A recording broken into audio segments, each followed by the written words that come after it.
Start. मैं Imran Khan, journalist, cameraman Akram Khan के साथ आज हम एमपी साहब के पास हैं। उनको पूछते हैं कि कलबुर्गी, कल हमने एक कौन बनेगा अगला एमपी प्रोग्राम किया था, उसमें पब्लिक नाराज है गुलबर्गी की, वो पूछ रही है कि एमपी साहब ने क्या काम किया। सबको नमस्कार, दोनों खान भाइयों को भी नमस्कार। देखिए, सबको मालूम है 5 साल में 2.5 साल कोरोना में गया और कोरोना पीरियड में आप लोगों के लिए हमने कितना काम किया सबको मालूम है। तबलीगी जमात को लेकर हर लोगों का 7 महीने दिया उन्हें। मेरे घर के में सबसे ज्यादा आपके एरिया के लोग आते थे और सबको मालूम है हम कैसा उनको मदद किए, बेकरी से लेकर हर चीज का। एक बात। दूसरी बात, डेवलपमेंट में हम अव्वल नंबर में है। मेरे पास पूरा किताब है। अभी मैं इमरान खान को दे रहा हूँ। करना में भारत देश आजाद होने के बाद 60-70 साल में जो नहीं हुआ काम वो हम जो दो साल में किए सो है। मेगा टेक्सटाइल पार्क 1 लाख लोगों के लिए एम्प्लॉयमेंट, 2 लाख लोगों के लिए इंडायरेक्ट एम्प्लॉयमेंट, भारतमाला रोड जो ये 1500 करोड़ का रोड, और हमारे पास जल जीवन मिशन, हमारे पास वंदे भारत ट्रेन।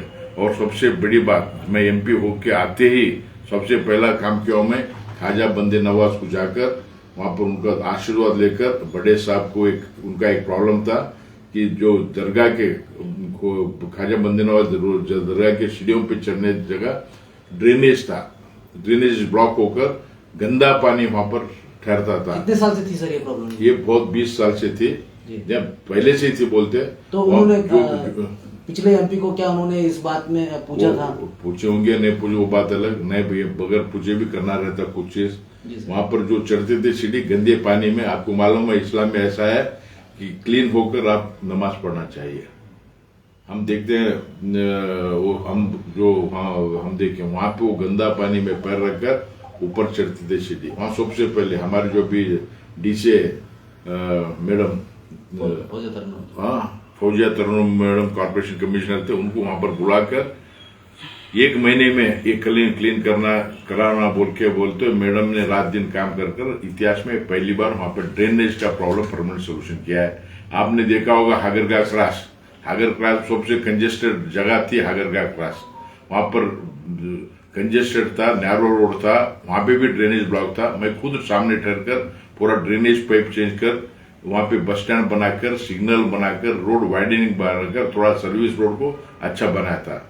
और सबसे बड़ी बात है जो आजकल आप इसको अप्रिशिएट करना चाहिए, जो सर्विस रोड जो हमारे हुमनाबाद बेस से लेकर राम मंदिर तक वाया खरगे सर्कल जो सर्विस रोड है दोनों तरफ, उसके लिए कोई काम नहीं होता। आज हम कम से कम 60 करोड़ का सैंक्शन कराकर और 25 करोड़ देने का भी वादा किए हैं। दोनों सर्विस रोड बन जाएगा, एकदम बेहतरीन बनेगा।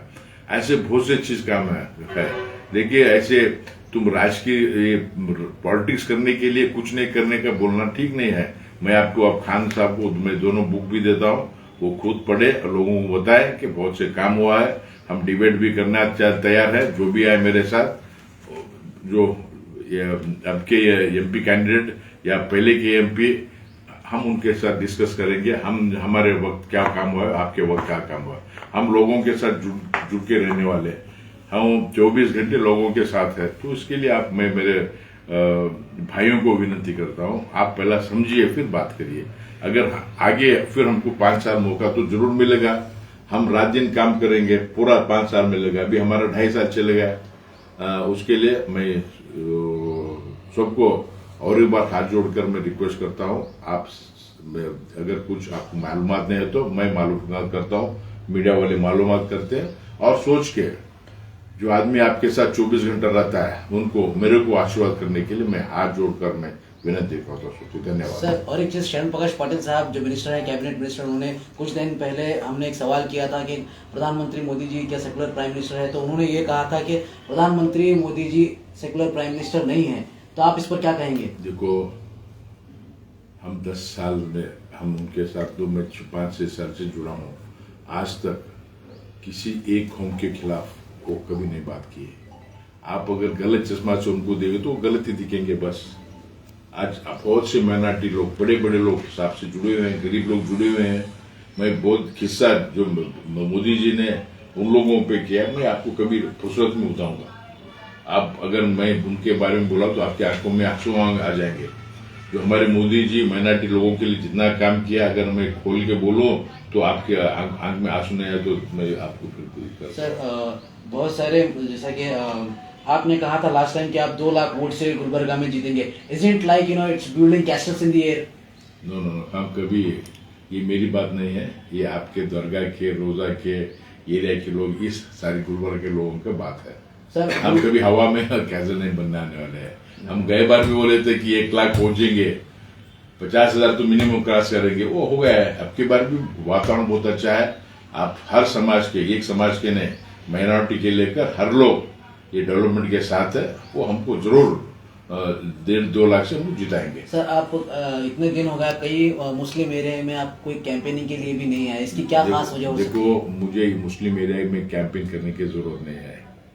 वो मुस्लिम लोग, माइनॉरिटी लोग मेरे भाई है, वो जानते हैं मैं एक सबका साथ, सबका विकास, सबका विश्वास, सबका प्रयास, वो तत्व फॉलो करता हूँ। हर जगह जाता हूँ, मैं हर लोगों के साथ जाता हूँ। अभी मैं कहीं कौन सा वो एरिया कहीं पर्सनली नहीं गया। मैं जरूरी अगर ठीक समझे हमारे पर तो हम जाएंगे, लेकिन हम कभी भी 4 साल से जुड़े हुए हैं। कोरोना पीरियड में हम रात दिन यहीं पे आप लोगों के साथ थे, आप भी हमारे साथ थे। कोई था उस वक्त?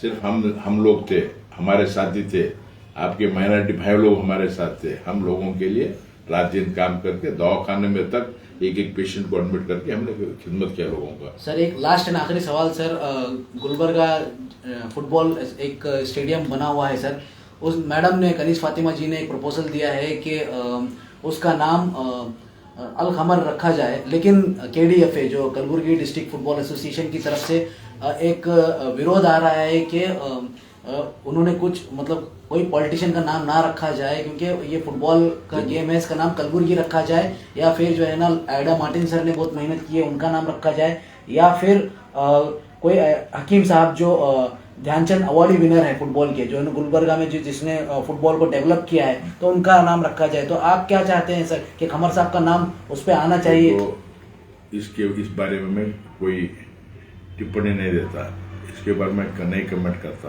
क्योंकि अभी इलेक्शन का माहौल है। इलेक्शन में हम जो भी बोलेंगे उसका गलत मतलब निकालेंगे। इलेक्शन के बाद इसके बारे में बात करूंगा मैं। Thank you very much sir.